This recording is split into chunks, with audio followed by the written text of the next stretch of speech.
In the spring of 2007, Sarah was birthed in Lagos, Portugal, and I was planning to sail back to the U.S. later that year.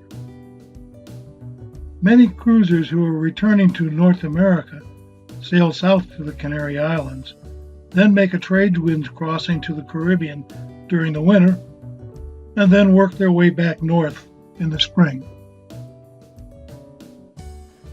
An alternate route for an early summer crossing is to sail to the Azores and then head west to North America, possibly with a stop in Bermuda. Neither of these routes had much appeal to me. I didn't want to wait until the following winter to cross to the Caribbean, and the northern route was just a retracing of our crossing to Europe in 2005. I wanted another way to get home. This is the pilot chart for the North Atlantic for the month of May. This chart displays climatological data, which includes wind, wave, current, atmospheric pressure, and temperature averages for the month. The wind data, which is my primary concern when planning a voyage, is shown by the blue roses on the chart.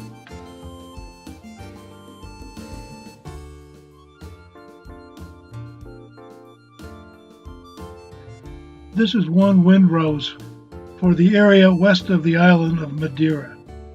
The wind speed and direction are shown by the lines that represent each of the cardinal compass headings from the center of the rose.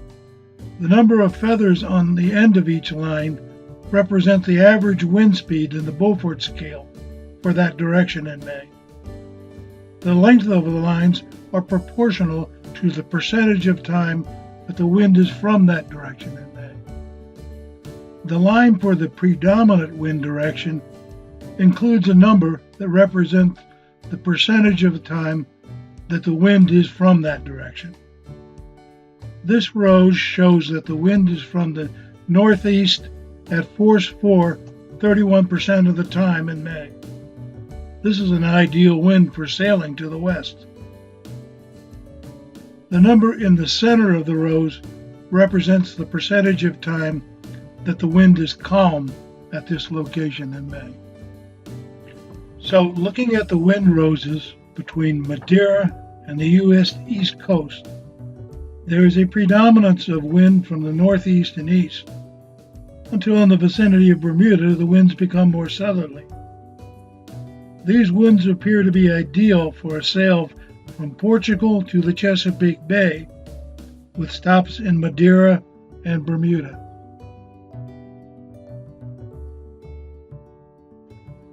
So for me, the best course was southeast from Lagos to around 30 degrees north, then due west to around 60 degrees west longitude, then northeast to the Chesapeake Bay. This route had the advantage benefit of stops in Madeira and Bermuda.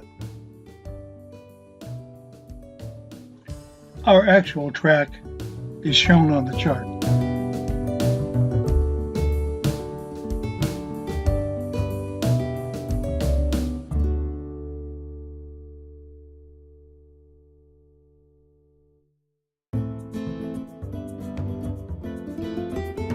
In the spring of 2007, Sarah was birthed at the Marina de Lagos on the Algarve coast of Portugal.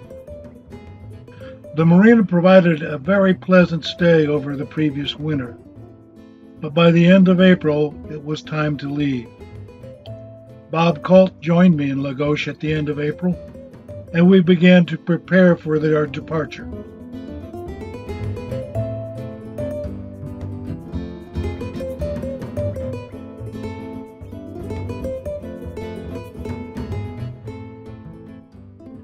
Once again, the lockers on Sarah were full of provisions for a transatlantic voyage.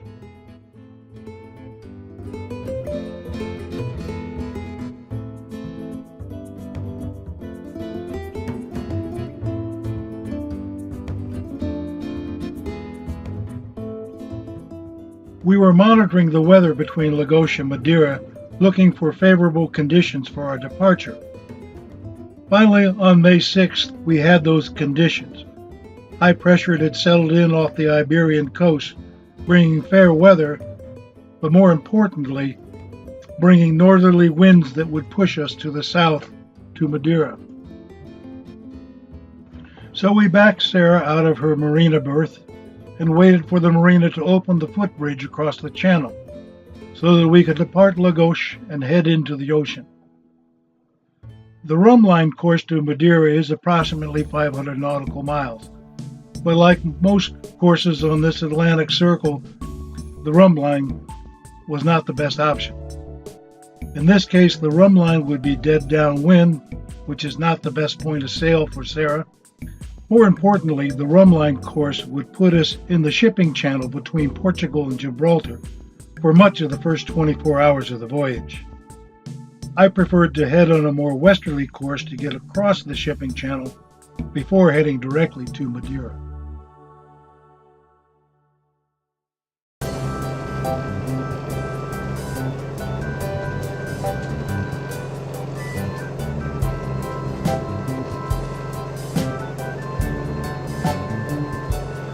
One of the reasons the Algarve coast is so popular with sailors is that it provides protections from the strong northerly winds of the Portuguese trades. On this day, it was providing a little too much protection, and we had to motor down the coast until we could clear Cabo San Vicente and get into the stronger winds.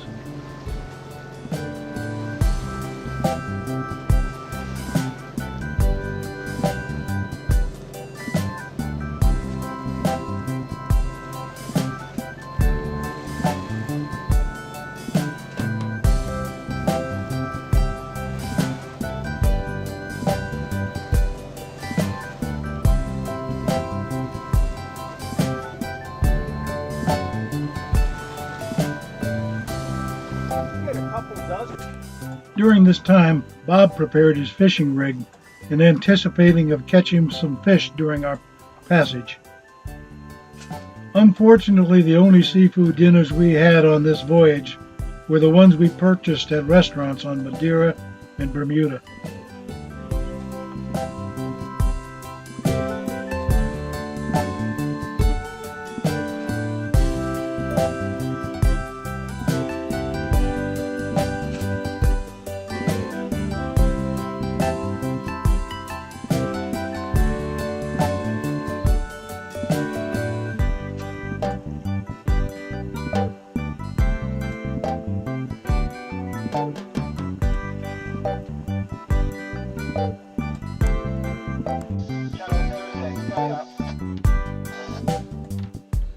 A few hours later, we were approaching Cabo San Vicente and those stronger winds.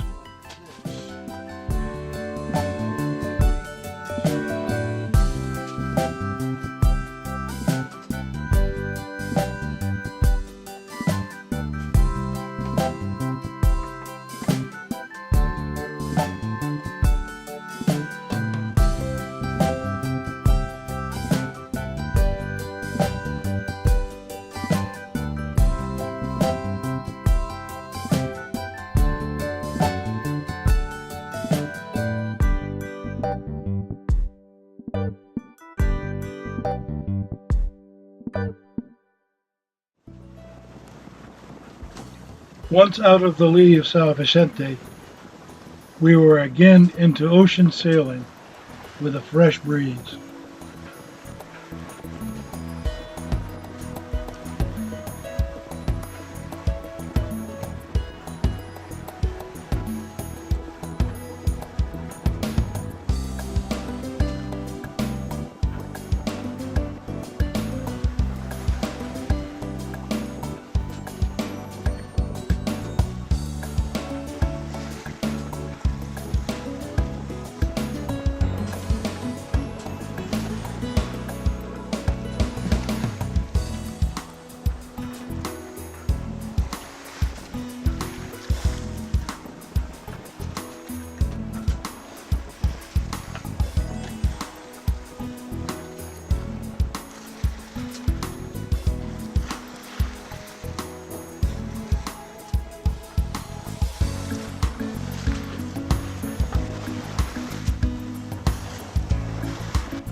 I had forgotten to clear the knot meter sending unit, which is the reason the instrument is showing 0 knots.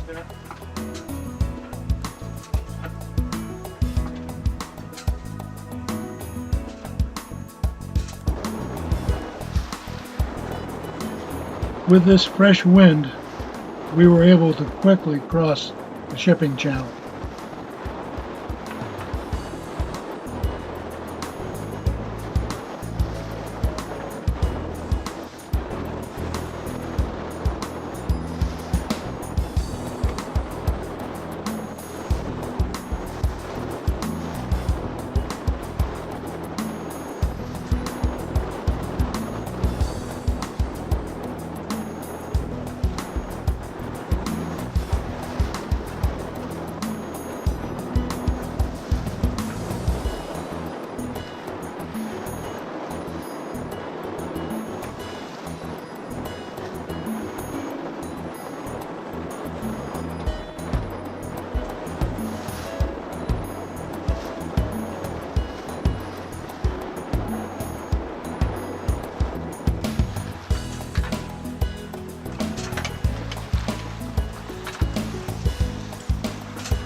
By the morning of May 8th, we had cleared the shipping channel and we had the necessary wind angle to allow us to sail directly to Madeira.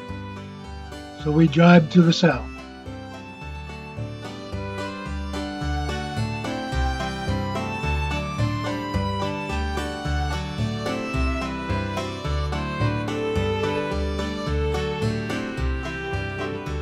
During that day, we picked up a stowaway. This swallow found our small moving island and decided it was a good place to stop. The poor bird was so exhausted it allowed us to pick it up, and it even perched on my head for a while. We attempted to feed the bird bread soaked in water, but it showed no interest. Swallows eat primarily flying insects. That night we could see the bird flying around our bow light, hoping it would attract insects.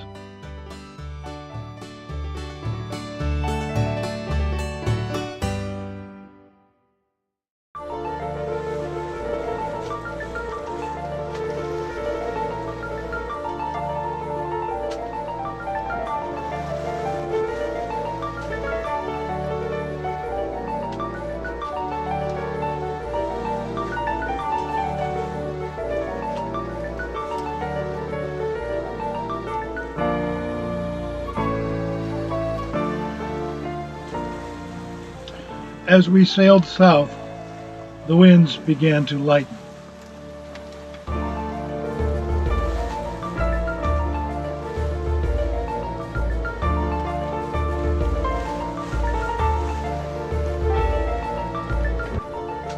Finally, we furled the sails and motored the rest of the way to Madeira.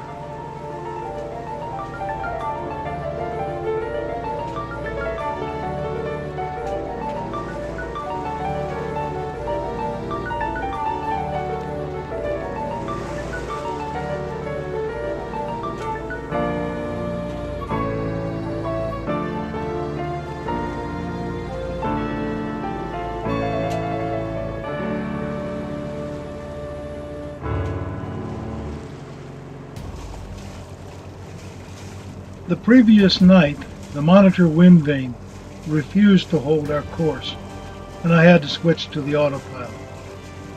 In the daylight, I could see the problem. One of the fairlead blocks was stuck in a poor position and had nearly chafed the control line in two. Fortunately, we were less than 24 hours out of Madeira, and the repair could wait until we arrived.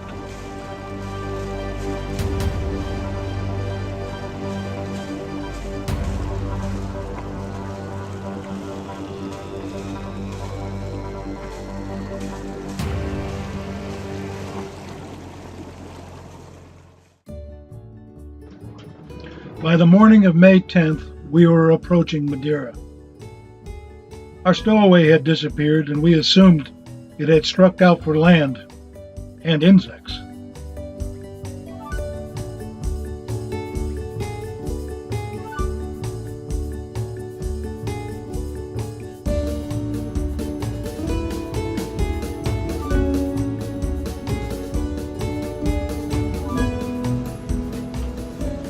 That morning, we could just make out the island through the fog and haze.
Eventually, the fog started to burn off, and we could make out buildings on the shore.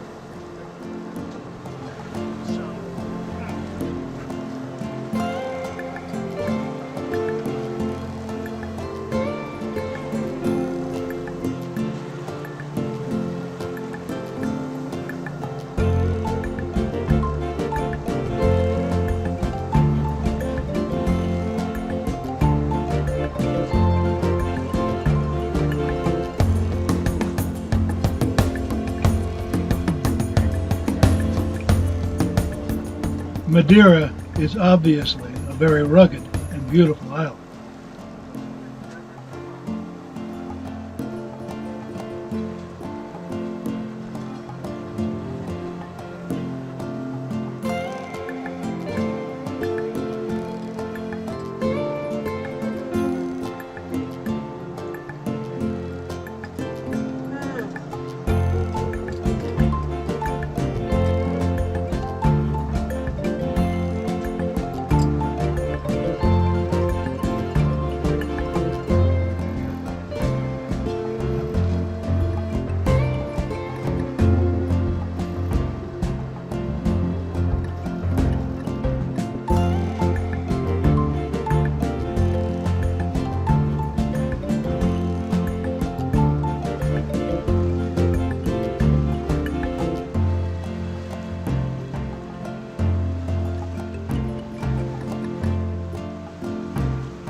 As we approached the marina at Calheta, I went on the foredeck to prepare for our arrival.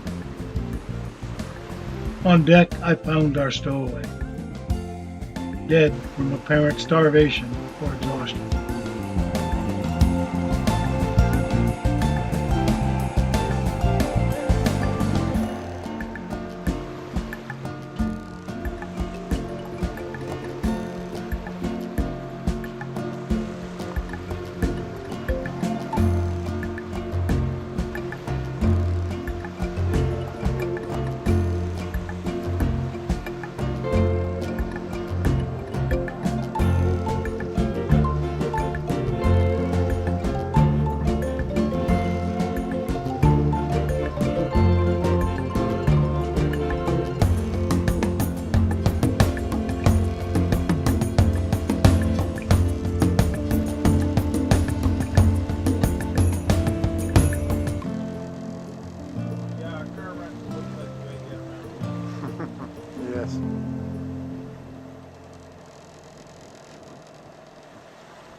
By noon, we had Sarah berthed at the Porto de Recreo da Calheta, at the base of a sheer cliff. Bob climbed to the top of the cliff and took these pictures of Sarah from above.